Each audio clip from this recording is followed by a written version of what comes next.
Welcome back, everyone, to another episode of Bear Track Outfitters podcast.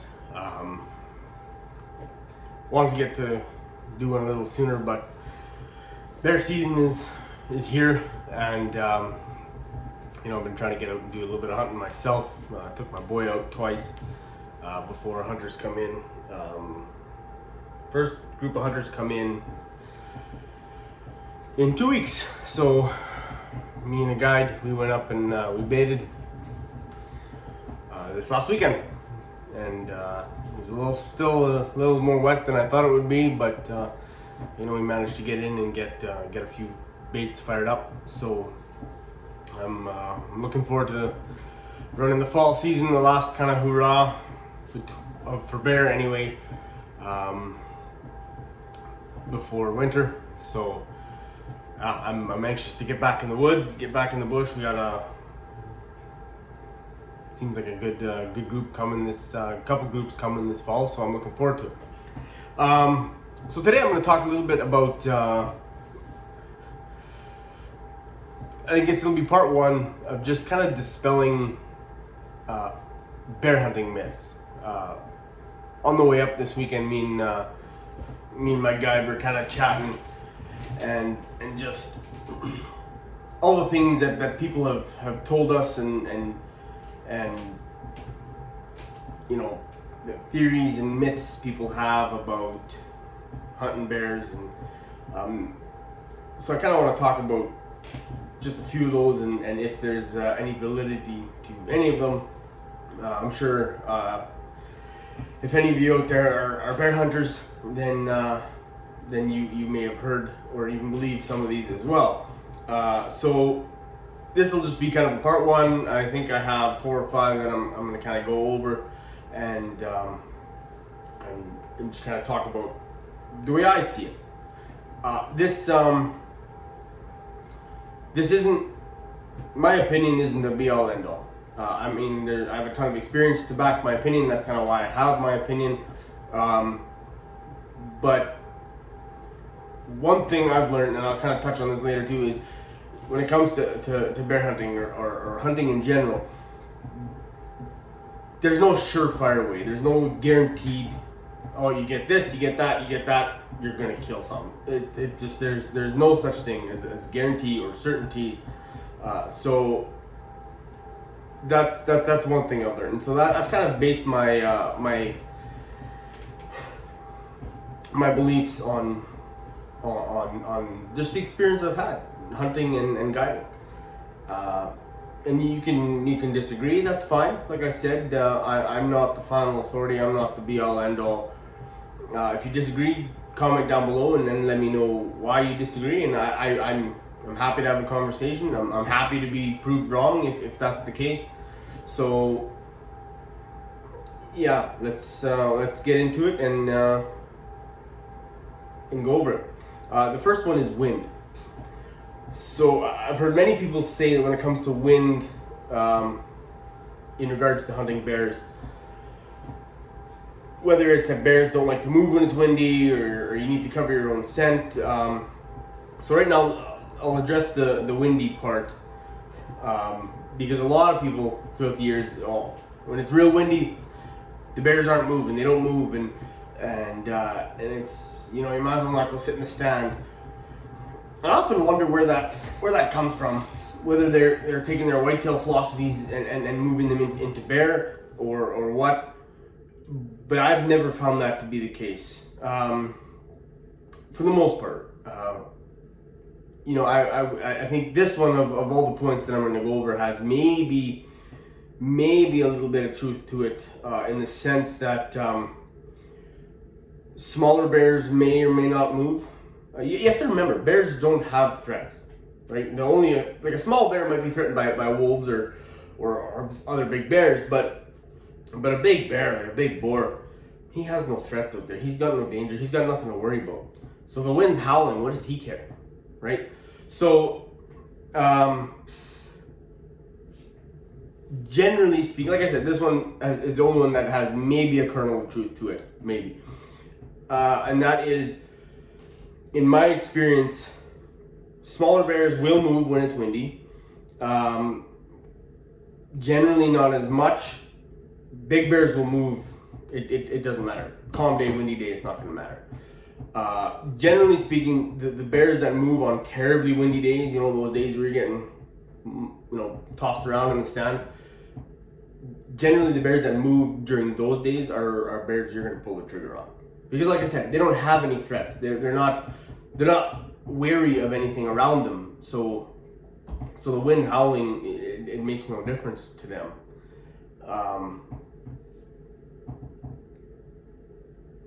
I was sitting in the stand. I'll share a little story with you. I was sitting in the stand with a guide of mine. He wanted to hunt a bear, and so he asked if I would sit with him, so I did. So we have a metal ladder stand to the tree, and I just climbed up. I put a lock on in the tree beside him, did up my harness, sat in the tree. So I'm in a lock on. He's on the ladder stand beside me. We're sitting there, and it is howling. The wind is like, I'm getting seasick. I get motion sick on swing sets. But I'm getting seasick. I'm just swaying and rocking, and the wind is howling, and it's swirling, and it's doing all sorts of things. Trees, how they're creaking in the wind. Like, it is brutal. It's not raining, but it looks like it's about to. But anyway, we're in gale force winds here. So we're sitting here, and we're in the stand maybe 40 minutes. Maybe. I look to my left, and all I see is this pumpkin head moving through the bush. Small ears on the side of his head, round pumpkin. He's got the crease down the middle. I'm thinking, here we go. Bear's coming in. Bear comes in. He's doing the nose up in the air. He knows we're there, right? And so I'm watching, and this bear comes. He walked in. He didn't have a care in the world, not one. So he didn't. When he walked in, he wasn't kind of, which tells me a number of things. But he just came waddling in, strutting in, like not a care in the world. So I'm watching this bear get closer and closer and closer, and he's to within, 8 yards of us, 9 yards of us, maybe. My buddy's shooting a bow. Phenomenal shot. And the bear looks like he has our scent, and he's about to, pick up our scent and wander off and follow our scent right back to the quad we took in. So I just told him, I says, whenever you have the first, ethical shot, when you think the opportunity where you can put a good clean kill shot on this bear, you better take it, because he's fixing to go. So we waited another, 15, 20 seconds. Bear turns almost dead broadside. I watched my buddy jaws back, and he puts the hammer down. He center punches this thing. I couldn't have placed it better if I walked down there and did it myself. Like, he center punched this thing. Bear does this round. He bolts. He runs for about 20 yards. He stops. He kind of looks around, and he walks off. We're watching him walk through the bush. My guide at that point, my buddy, didn't have terribly much bear experience. So he is shaking, he's vibrating, he's like, oh yeah. I'm thinking, that's a little strange. But I watched him center punch this thing. I saw blood squirt out when he ran away. He made all the right remarks. Who knows? But the fact that he just kind of walked away at the end kind of worried me a little bit, but I could be wrong. So we wait about 30, 35 minutes, climb down from the stand. It's still bright outside. It's maybe 4:30, 5 o'clock at this point. First 50 yards, looks like we were following someone with a paint can. There was coagulated blood. The blood looked good. The arrow looked good. I'm thinking, oh, okay, that's what I'd like to see. Long story short, I might tell this extended version at some point, but long story short, we tracked that bear for almost 2 miles.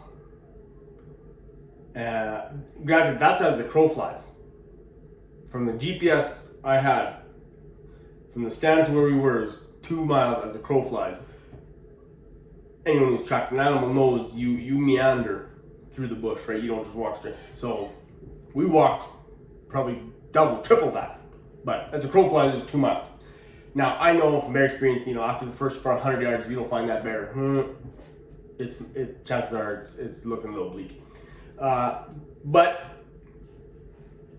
200-300 yards, if you still haven't found the bear, chances are he's not dead. But in my head, I'm like, hey, we got nothing else to do today. It's still daylight.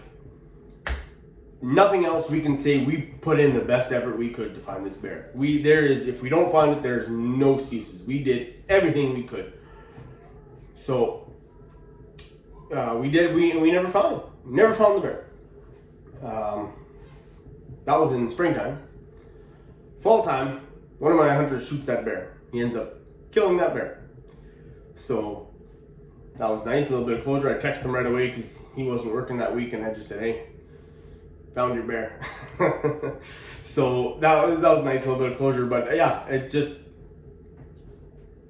all that to say, the wind was howling. It was blowing like crazy. I was getting seasick in the stand. I was leaning back and forth. Bear walked in. So yeah, if it's windy, go sit in the stand.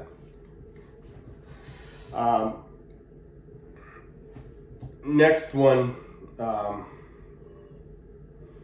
scent control.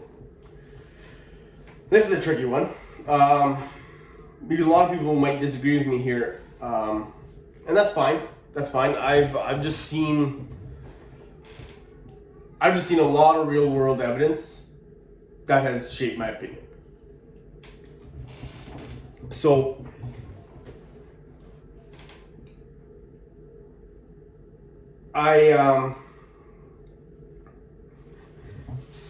when you look at bears coming into the bait, generally, how do they come into the bait? They come in with their nose into the wind. They're facing the wind. They want to come in so they can get a kind of an idea of what's at the bait, because that they rely mostly on their sense of smell. So you put a hunter in the stand, he's sitting there, and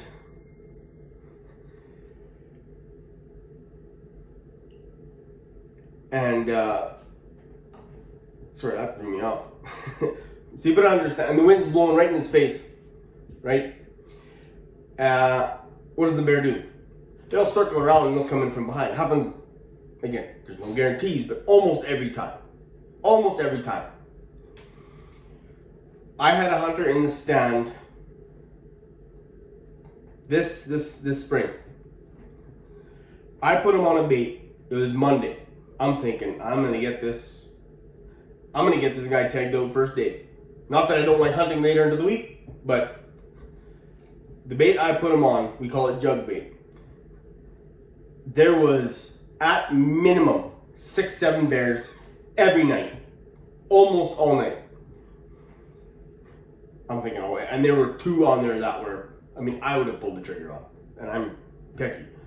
There were 2 on, 4 on there for sure that, your most hunters would shoot. 2 on there that were giants. We're talking 450, 500 pounds. So I put him on that bait Monday. I drive him into the bait. The wind could not have been more perfect. It was blowing right in his face. He said the entire night, from the time he climbed in until the time I picked him up, right in his face. You know what he saw that night? 2 does. That's it. 2 does. Okay, Tuesday night, I put him in a different bait. So I'm thinking, dadgum, what in the world? So I put him in a different bait. You know, in my mind, I'm kind of thinking, you know, we'll say that must have been an anomaly. I mean, on camera showed for the last week, just over a week, every day there's 6-7 bears in there. Okay, if I have to bring him back there Thursday, Friday, I'll do it, but just kind of keep that one on the back burner for now. So Tuesday, I put him in a different bait. He said wind was kind of a crosswind, maybe coming from 4 o'clock. Saw 3 bears. Passed on a shooter, a definite shooter, because he's like, hey, it's Tuesday. I still have a few more days after this. And as a guy, you're like, but whatever. Okay, passed on a bear. He films, so he shows me the footage that night when we're back at camp. I was like, suckers, man, you should have shot that bear. He's 350, 375 pounds. That's a nice bear. He's like, yeah. And now the remorse is starting to kick in with him, right? He's like, golly, you know what, that was, I should have shot that bear. I should have shot that bear. So I'm like, well, I don't normally do this, but I'll throw you back in that stand tomorrow night. So Wednesday night, I put him back in that same stand. He sees, same thing. Wind is 4 or 5 o'clock. Not perfect, but not directly over the bait. He sees 3 bears. And then that shooter comes in. It comes in again, but it skirts and it doesn't present him with a good shot. So he ends up not able to shoot it. Comes back, tells me a story. I'm like, okay, well, I'm not putting you in there 3 nights in a row. So it is what it is.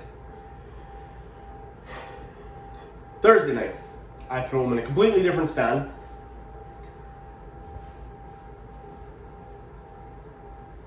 I throw him in. It's kind of a little bit cloudy, a little overcast day. And he has an inReach.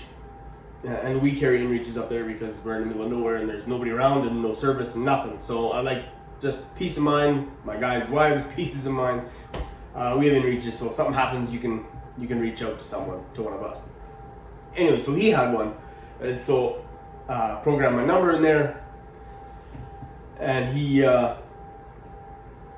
texts me about 7:30, 8 o'clock. Bear down. That's what every bear guide wants to hear. So I jump in the truck, I rip out to the bait, get on the quad, I drive in. He ends up shooting. We did weigh it. I can't remember the exact number, but it was hovering around the 400-pound mark. Beautiful cinnamon bear. 400 pounds, which is rare. He ends up shooting that bear. He saw 7 bears that night, not including the one he shot. And the wind was directly at his back the entire time. He says that I put in the stand, it was kind of calm. He says as the night went on, the wind picked up, and he said it was literally directly at my back, blowing right over the barrel.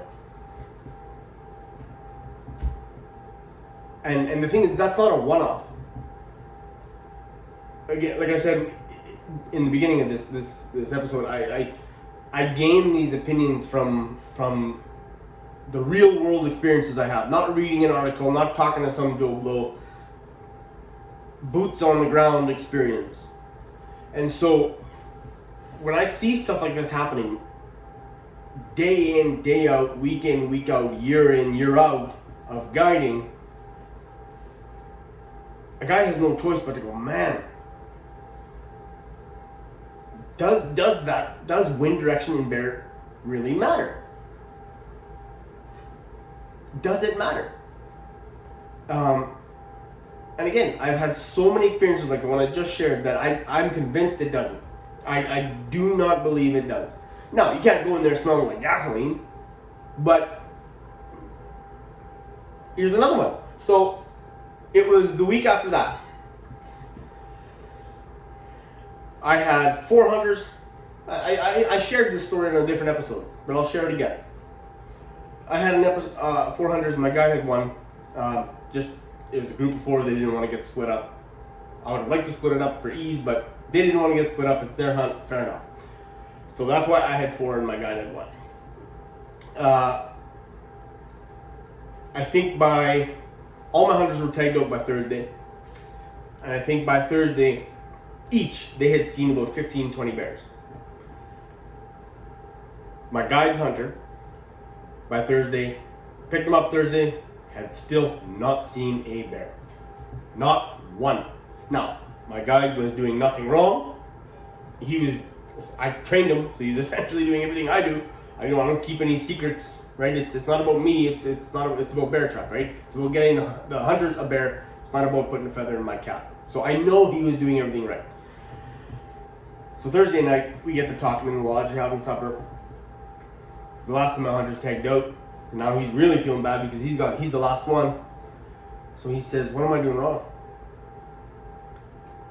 I'm like, "So-and-so," I'm not gonna say his name. I was like, "I don't know, man. I don't know. I haven't been paying attention. Sorry. I got 4 other guys here I'm focused on. Tim's your guide. I trust him. I'm not gonna micromanage. So I haven't been paying attention. I want to make sure whether I'm guiding you or not, if you're in my camp, I want to make sure you're comfortable, you're having a good time, everything's on the up and up. I do want to make sure that, but as far as the hunting goes, that's your guys' responsibility, not mine." So I proceed to just chat with him, ask him questions. Come to realize he's been taking 3 showers a day in Scent-Away. He's been dousing his clothes in Scent-Away, and I'm like, "Wow, buddy, that's too much. That's too much." And then one of my hunters at that point pipes up and he goes, "Yeah." He says, "When we rolled into camp, the first thing Brandon told us, take your clothes out of your bag, throw them on the grass." And that's what we did, and we've done nothing else since. And that's what I tell every one of my hunters. Because you'll never beat that natural scent. I don't care what you wear. I said, take your clothes out of your bag, out of your your tote, whatever. Lay them on the grass, hang them in a tree, something. And the only time you take them off is when you put them on and we go in the stand. So he's like, "All right, I'll try this." So he gets up from the table and he throws this stuff in the grass and he comes back to eat. And next day in the stand, he sees 3 bears. He shot and missed one, but he saw 3 bears. So I don't. When it comes to wind and scent control and this and that, I'm just not convinced. I'm not convinced. You gotta have the wind in your face. I've just had too many experiences where myself and guiding, because I guide personally 40, 50 people a year. Just for bear, that's not including whitetail and waterfowl, that's just for bear. And so I've seen too many instances like that where the conditions, if you go by the book, would tell you not even to go out, and they've killed bears. So I gotta go with that. To me, a real world experience where I talk to the hunter. He goes, "Man, I'm telling you, the wind," and I can feel it when I pull up the stand and pick him up. The wind is horrible. If you're a whitetail hunter, you'd never go out. Where if you read any article on bear hunting, they'll tell you don't even go. Yet they kill bears. So that's just my opinion. Again, like I said, it's based on real world experience. I've just seen it too many times.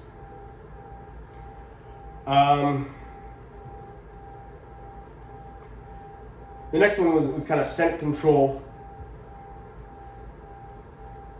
So I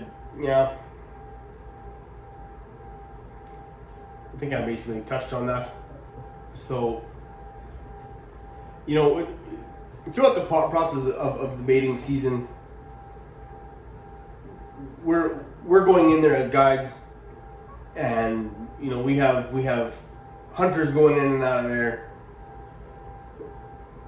So I'm just the scent of human is nothing new to a bear when he approaches that bait site. So to smell another human, well, he's been smelling that all year.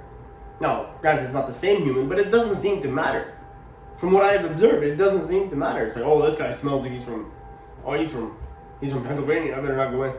It doesn't matter. So, yeah, I'm just not convinced wind and scent control are as crucial as most people say it is.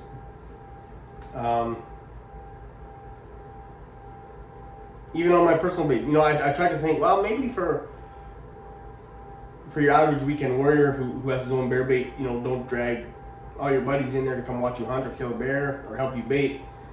But even my personal baits, like I haven't noticed. I had a buddy bring his father-in-law and his uncle into my bait. I didn't realize when I checked the cards, I'm looking at pictures, I'm like, what in the heck? So I text him like if you want food, like you can come for supper. You don't need to go eat my bear bait. Jokingly. That night, I went and sat in the stand with my boy, and we saw quite a few bears. So again, I'm just not terribly convinced it's that important.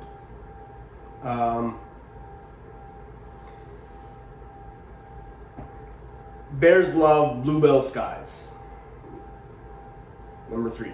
Not sure how many of you are familiar with that one, but that's one I've heard said many a time, and this one I am convinced is complete and utter rubbish. The 5 biggest bears we've ever killed at Bear Track Outfitters, I can tell you with the utmost of certainty, the 5 biggest bears we've ever killed at Bear Track Outfitters, we start from 460 pounds and go up. 2 of them over 6. 2 of them over 6. 2 of them over 5. I think one was 465, 467, something like that. Anyway, the biggest bear we ever killed was killed in a legit thunderstorm. So the way that works is I tell my hunters when I take them out to, I give an orientation every Sunday prior to the hunt. They arrive Sunday, we have a big turkey dinner, fill out the tags, make sure everybody's shooting straight. I give an orientation, we hunt Monday to Friday, they depart Saturday. So Sunday I'm giving the orientation, and one of the things I tell them is if it's raining, I'm leaving you in the stand. Unless you specifically tell me you're a fair weather hunter and you do not want to sit in the stand, I'll bust your balls a little bit for it, but so be it, it's your hunt. But if it's raining, I'm going to leave you in the stand. If it starts thundering and lightning, then expect me to come get you, because I will. Sitting in a 20-foot metal ladder stand, probably not a good idea. So I'll come get you. So it was a Wednesday night. This is years ago, but it was a Wednesday night, and it's raining. Wind's starting to pick up. It's getting dark, and it's thundering and lightning. Thinking, uh-oh. Well, here we go. So me and my guys put on our rain gear, get in our vehicles, and we go pick up our guys. So I get there, I pick up the hunter. He's soaked, and I said, "All right, jump on the quad. Let's go." He said, "Well, we gotta get my bear." I was like, "What?" He said, "Yeah, I shot a bear." I'm like, "Oh, when?" He's like, 5 minutes ago. I'm like, "In this?" He's like, "Yeah." He says, "I remember you telling me that you'll come and get me if it starts thundering and lightning." He said, "So I stood up. I started packing my gear. I was putting stuff back in my backpack. I'm about to take my bow down. I took out some of my hooks." He says, "Also, hear the barrel tip over." I'm like, "What in the world?" He says, "So I turn around and this bear is standing there. Grab his bow, thunk, shoots him."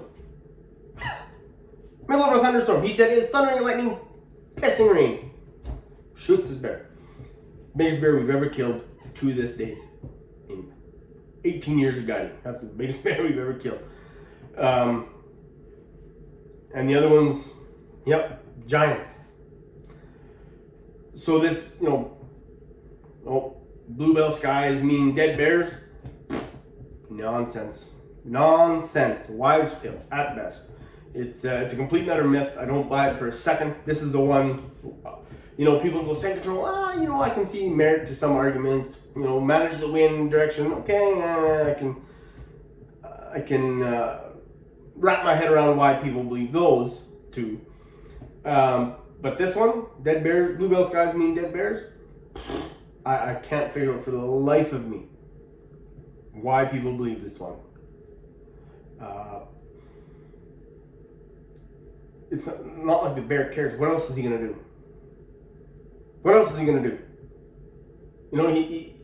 It's not like he goes inside.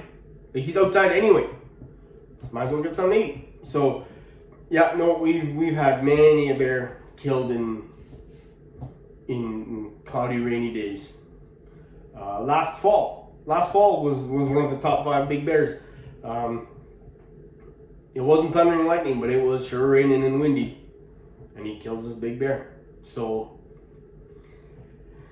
yeah, where this one comes from, don't know. Not sure if any of you have ever heard it as well, but I can assure you it's nonsense. And if anyone listening has a good reason as to why they do believe that, please in the comments let me know. I'm curious. I'm genuinely curious as to why. I have yet to hear a good reason as to why someone likes this or believes this one. But if you have a good reason, let me know. I think the last one I'll go over here is something called middle of the middle. You bear hunt, a lot of bear hunters, if you're probably familiar with this. And basically what it means is, a whitetail, you want to tuck it behind that front shoulder, right? But the idea is with a bear, because their organs go back a little bit further, is that you look at the middle of the bear lengthwise, and then you look at the middle of the bear height, and you find that middle point, okay, kind of that crosshair of the middle, and that's where you shoot. Wrong. What I tell my hunters is go middle of the middle, and then about 4 or 5 inches forward. That's your sweet spot. A bear tends to give up the ghost a little quicker than a whitetail does. But if you double lung a bear, he's dead. No questions asked. So, middle of the middle, and then about 4 or 5 inches forward. That's your money shot. That's what you're looking for.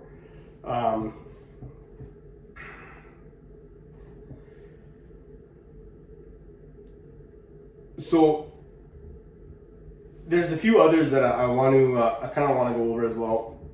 Just again in my experiences, in my chats with people that I hear a lot. I think we'll end on that one today. Just because I can get rambling and I don't want to bore you. So,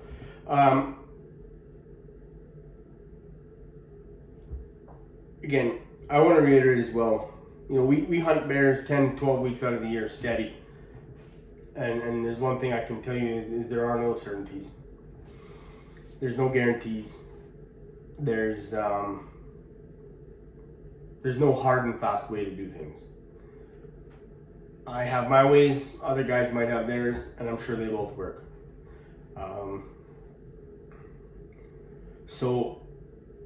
Bears are a wild animal. They're somewhat predictable, but still very much unpredictable. When you think they're going to do one thing, they usually do another. So I hope this kind of helps. If any of you have been hearing these and kind of wondering if they're true or not, or if also you have one that you've heard that I didn't address, write it in the comments, and I'll address it, and we can kind of maybe confirm or deny, clear the air, whatever. I'd be happy to. I mean, like I said, I'm always happy to talk hunting, especially bear hunting. So I hope this helps. I hope it clears maybe some confusion that there may have been out there. And I think we'll end it here. So until next time, stay in the woods.